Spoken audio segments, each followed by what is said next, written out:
नमस्कार। आज की ऑनलाइन वीडियो में आप सभी का स्वागत है। मैं doctor Annu Mathur, associate professor Indian music, SMM government girls college Bhilwara. आज का जो टॉपिक लिया है हमने वो लिया है घराना। आज घराने के संबंध में हम चर्चा करेंगे और मैं उसी संदर्भ में आप सबको घराने की जो विशेषताएं हैं, घरानों का उल्लेख करते हुए आप सभी को इसके बारे में संक्षिप्त में समझा रही हूँ। भारतीय संगीत पर घरानों का अमिट प्रभाव है। प्रत्येक घराने की गायन वादन शैली कुछ विशेषताओं से परिपूर्ण होती है। इन विशेषताओं की वजह से ही हर घराने का अपना अपना बुद्धि, कौशल, परिश्रम और रियाज से हर घराने की अपनी एक अलग विशेषताएं होती हैं।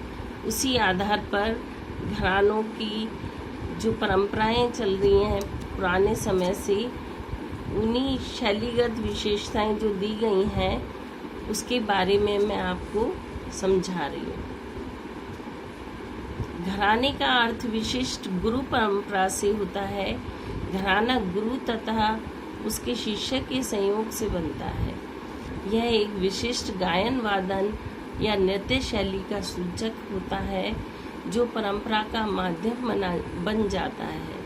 संगीत कला में कुछ ऐसे विशिष्ट व्यक्ति हुए हैं जिन्होंने अपनी प्रतिभा से एक विशेष प्रकार की शैली को जन्म दिया है और अपने कुटुंबियों व शिष्यों को शिक्षित कर उसे प्रचारित किया है। घरानों के रूप में ही परंपरा को प्रधानता देते हुए संगीत का प्राचीन स्वरूप तथा विशिष्ट लक्षण कुछ सीमा तक क्रियात्मक रूप से सुरक्षित रह सके तथा शास्त्रीय संगीत की धारा विभिन्न राजनीतिक व सामाजिक परिवर्तनों के होते हुए भी अविरल गति से प्रभावित रह सके। अतः यह कहा जा सकता है कि हिंदुस्तानी संगीत की आध्यात्मिक गरिमा तथा शास्त्र धारा स्वरूप को पल्लवित तथा पोषित करने का श्रेय उन परंपरा को ही प्राप्त है जो वर्षों से गुरु शिष्य की परंपरा के रूप में चली आ रही है। घराना शब्द की उत्पत्ति घर यानी शब्द से मानी जाती है, जिसका तात्पर्य है कुटुंब, परिवार, समुदाय, वंश, परंपरा आदि। जिस प्रकार एक घर में परिवार की शताब्दियों से चलती आ रही है एक वंश परंपरा होती है, उसके नियम, कायदे, मर्यादाएं व अनुशासन की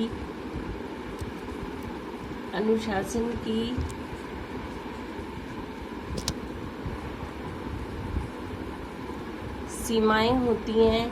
पारिवारिक परिवेश का विशिष्ट स्वरूप होता है।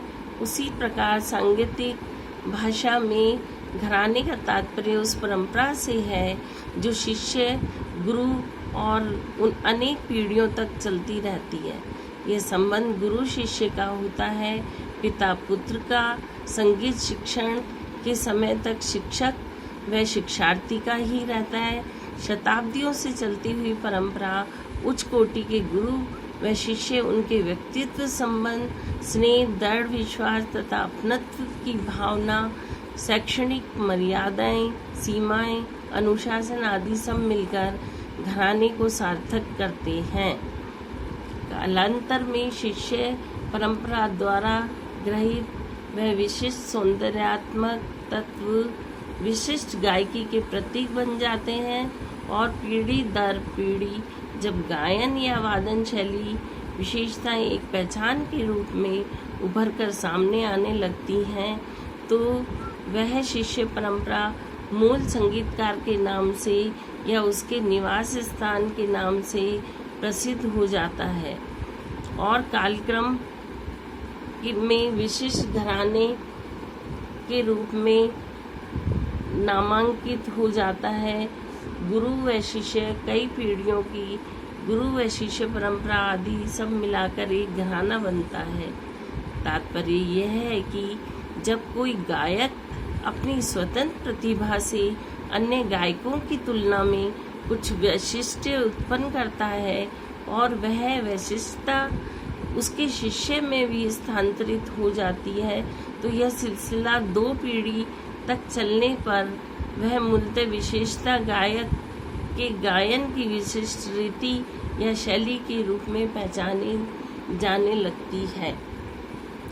घरानों की उत्पत्ति के कई कारण हुए हैं, जिनमें से उत्पत्ति के कारण गायन, वादन तथा नृत्य के अनेक घराने प्रचलित हुए हैं। घरानों की उत्पत्ति के अनेक कारण हुए हैं, जिनमें से कुछ पहलुओं पे दृष्टिपात किया जा सकता है। उदाहरण हेतु गायन, वादन और नृत्य की भिन्न भिन्न शैलीगत विशेषताएं हैं। आरंभ में गायन, वादन तथा नृत्य, इनमें से प्रत्येक की शैली समान थी, किंतु जब गुरु परंपरा के अंतर्गत शिष्य शिक्षा ग्रहण करने लगे तो प्रत्येक शिष्य की रुचि भिन्न भिन्न होने लगी। तान की तैयारी में कोई बोल तानों के प्रयोग के साथ तथा कोई लयकारी में कुशलता प्राप्त कर लेता है। अतः प्रत्येक गुरु की शैली की विशेषता एक दूसरे से भिन्न हो जाती है। एक सिद्ध कलाकार होने पर जब हम अपने ढंग से शिक्षा देना प्रारंभ करता है तो प्रत्येक गुरु परंपरा की शिक्षण शैली में कुछ न कुछ अंतर अवश्य आता जाता है। जब घरानों की यही शैलियाँ इन विद्वानों द्वारा उनकी संतान तथा शिष्य को प्राप्त हुई तो लोग इन परंपरागत शैलियों को घराना कहने लगे। इस प्रकार गायन वादन के अनेक घराने बने। इन घरानों में राग समान होने पर भी उनको प्रस्तुत करने की शैलियाँ बदल गईं। यदि गायकी के घरानों के संबंध में ऐतिहासिक दृष्टिकोण से चर्चा करें तो विदित होता है कि मध्यकाल में जब अंग्रेजों ने संगीत के प्रति नीरस दृष्टिकोण रखा, तब कुछ राजाओं ने प्रतिभावान गुणी कलाकारों को आमंत्रित करके उनकी प्रतियोगिता की व्यवस्था वह भार स्वयं वहन किया करते थे। राज्यों के वेतन मुक्त कलाकारों की पराजय उनकी अपनी पराजय मानी जाती थी। इसलिए कलाकारों को अपने राज्यों का पूर्ण समर्थन प्राप्त करने के लिए कठिन साधना करनी पड़ती थी।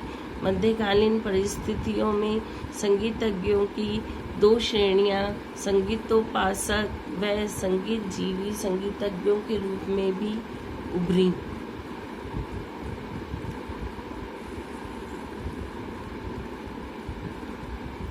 घरानों में लगभग कई संगीतकारों ने नाम आगे चलकर घराने जो निर्मित किए, उदाहरण स्वरूप उस्ताद फैयाज खां, अब्दुल करीम खां, अलाउद्दीन खां, बड़े गुलाम अली खां, मियाँ तानसेन, नथन पीर बख्श आदि कई कलाकार हुए। धीरे धीरे घरानों शब्द में निहित आदर्शवादी विचारधारा के प्रति उपेक्षा व अनुकरण के प्रति विश्वास उत्पन्न होता चला गया और संगीत सामान्य जनमानस से दूर होता चला गया। फिर भी यह कहना असंगत न होगा कि भारतीय शास्त्रीय संगीत की हिंदुस्तानी पद्धति में संगीत शिक्षण की गुरु शिष्य परंपरा के संदर्भ में घरानों का विशेष महत्व रहा है। परंपराओं का पालन करने पर ही किसी कला की नींव सुदृढ़ होती है और विकास क्रम सहज रूप से बना रहता है। कालक्रम में संगीत के प्रयोगात्मक स्वरूप में पर्याप्त परिवर्तन आ चुके, तथापि रागदारी संगीत के विशिष्ट लक्षण व प्रयोग आदि के रूप में भारतीय संगीत के सुदृढ़ परंपरागत मूल्यों को अवश्य जीवित रखा जा सका है। ऐसे अनेक संगीतज्ञ हुए हैं जिन्होंने अपनी मेहनत, लगन और सद्भाव से अपने गुरुजनों की सेवा, सतत साधना तथा परिवेशिक समस्याओं का सामना करते हुए संगीत शिक्षा प्राप्त की। उन्होंने उसे अपनी प्रतिभा व कला कौशल से निखारा व आगे शिष्यों में गायकी के विशिष्ट लक्षणों को उसी प्रकार पल्लवित किया। प्राचीन बंदिशें, शास्त्राधारित परंपरागत प्रयोगों का शताब्दियों से चले जाना गुरु शिष्य परंपरा के रूप में चल रही संगीत शिक्षण व्यवस्था का ही परिणाम है। प्रमुख घराने, हमारे यहाँ प्रमुख घराने माने गए हैं। वर्तमान समय में शास्त्रीय संगीत जगत में ख्याल गायकी के अनेक घराने प्रचलित हुए हैं, जिनमें से घरानों की पृथकता गायन शैलियों से संबंधित कुछ प्रमुख बातों पर निर्भर करती है, जैसे आवाज़ निकालने का ढंग, स्वर लगाने का ढंग, बंदिश, राग विस्तार की पद्धति, तानों के प्रकार और भी कई विशेषताएं हैं। ताल, लय संबंधी इन्हीं आधार पर निर्मित गायकी के कुछ प्रमुख घराने हुए, जिनमें से प्रमुख घरानों में से एक ग्वालियर घराना, जिसकी हम आज चर्चा कर रहे हैं। ग्वालियर घराने के संदर्भ में मैं आपको ये बताने जा रही हूँ कुछ संक्षिप्त में उनकी विशेषताएं और ग्वालियर घराने में कौन कौन गायक इसके प्रवर्तक रहे, उसी के बारे में आपको समझाया जा रहा है। ग्वालियर घराने के प्रवर्तक नत्थन पीर बख्श माने जाते हैं। ये ख्याल गायकी के प्रसिद्ध कलाकार थे। इनके 2 लड़के थे, कादर बख्श और पीर बख्श। संगीत के संस्कार से संपन्न ये दोनों पुत्र उच्च कोटि के संगीतज्ञ हुए। कादर बख्श की कला से प्रभावित होकर ग्वालियर के राजा ने उन्हें अपने राजाश्रय में रखा और उनको स्थायी आर्थिक सहायता प्रदान की। पीर बख्श की नियुक्ति ग्वालियर के दूसरे राजा जनकोजी के दरबार में हुई।